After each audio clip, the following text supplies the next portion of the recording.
Senhoras e senhores, meu nome é André Facchini, sou advogado criminalista e hoje trago a vocês a diferença entre dolo eventual e culpa consciente em casos de embriaguez ao volante.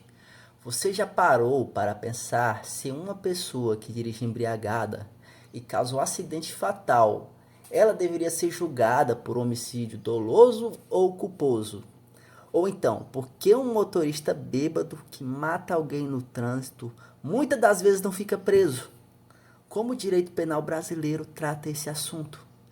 Essas questões geram intensos debates, principalmente na seara criminal, especialmente quando se trata de distinguir entre dolo eventual e culpa consciente. O tratamento desses conceitos começa pela diferenciação entre dolo e culpa. No direito penal, o crime culposo ocorre sem a intenção consciente de cometer o ato, sendo praticado por imprudência, negligência ou imperícia. Para melhor esclarecer, exemplificamos da seguinte forma: imprudência define-se por um comportamento inadequado. Por exemplo, o sujeito estava em alta velocidade. Já a negligência define-se por uma falha passiva. Por exemplo, o indivíduo deixa de fazer a manutenção no veículo e devido a essa falha ocorre o acidente. Ou imperícia define-se pelo campo de habilidade técnica. Por exemplo, dirigir sem habilitação, sem carteira de motorista. Por outro lado, crimes dolosos são caracterizados pela consciência e vontade do agente de praticar a conduta. Ou seja, agir com dolo significa realizar a conduta típica com intenção, como no seguinte exemplo: o autor pega o seu veículo automotor com o desejo de matar o novo namorado da ex-esposa. Ao vê-lo, o atropela. Este também é um crime de trânsito, mas acontece pela vontade e por opção consciente do agente, caracterizando o dolo.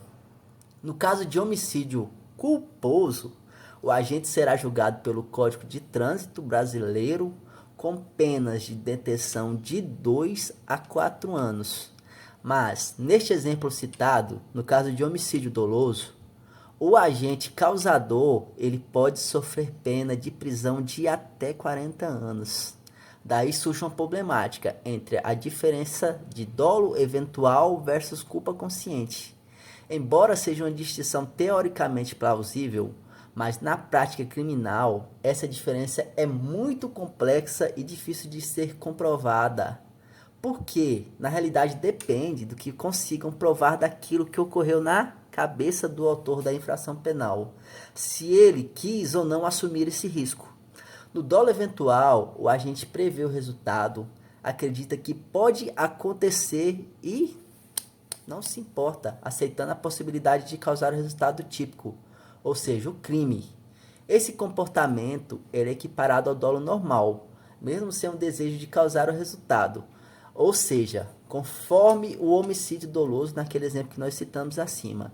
Já na culpa consciente, o indivíduo prevê o resultado, mas acredita que ele não ocorrerá, ou seja, acontece uma ausência de previsão, ele respondendo por um crime culposo por imprudência, negligência ou imperícia, com penas do Código de Trânsito Brasileiro de 2 a 4 anos de detenção.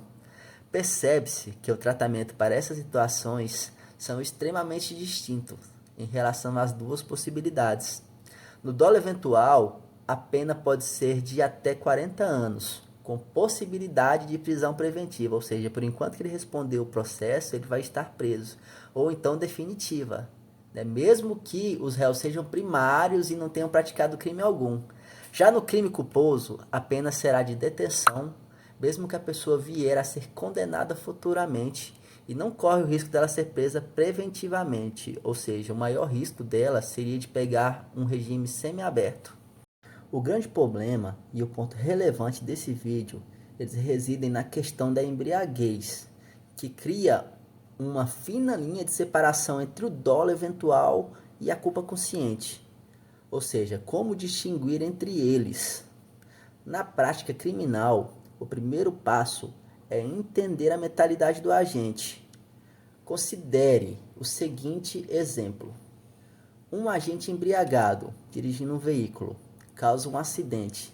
Se ele prevê o resultado e não se importa, o crime é correspondente ao dolo eventual, com penas severas de até 40 anos e possibilidade de prisão preventiva, mesmo que seja o réu primário. E, por outro lado, utilizando em simetria o exemplo supracitado, se o agente embriagado liga o veículo automotor, tem consciência que pode acontecer um acidente, atropelar alguém e etc., alguns pensam que embriagados dirigem melhor que sãos, né? Sabendo que não deveriam tomar essa atitude, mas acreditam que não irá acontecer. Essa situação corresponde, se caracteriza como a culpa consciente e o tratamento é o mesmo do Código de Trânsito brasileiro, com penas máximas de 4 anos.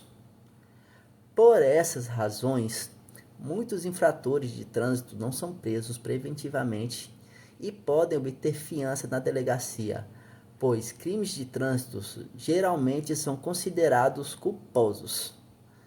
Nessa modalidade culposa, o crime ocorre sem querer, e isso não significa que tenha havido imprudência, alta velocidade, o desejo de sair atropelando as pessoas ou qualquer outra situação diferindo significativamente dos atos dolosos.